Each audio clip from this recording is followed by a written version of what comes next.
These makeshift trellises at the back. Kiwi's getting really high, so is the kiwi berry, and the tomatoes have fell over because they need holding up.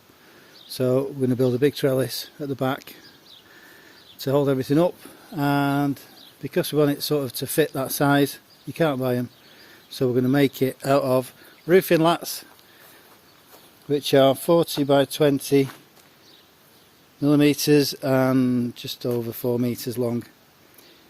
So we're going to cut some in half to make the uprights, and then we're going to use the 4 meter length, which is about the same length as the bed, and we'll just make a big lattice shape with these.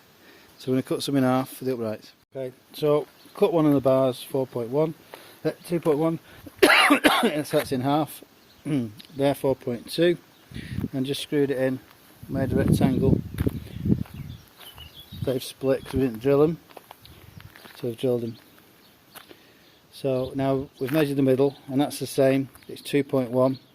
So we're going to cut a load of these 2.1, space them out equally to make the lattice.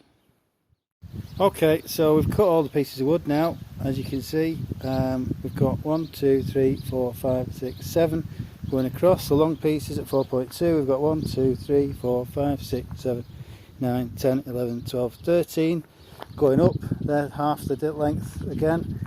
We've marked them out 33 centimetre centres.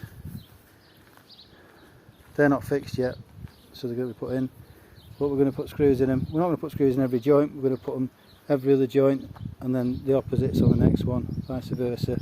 It'll be strong enough without having screws in every joint, and as you can see, it's going to be quite a nice trellis. When it's done, we'll probably paint it with some sort of dark treatment or something to make it less bright, although it will age in the sun and weather a bit, so it'll go a darker colour anyway on its own. Okay, so that's how you make a cheap trellis.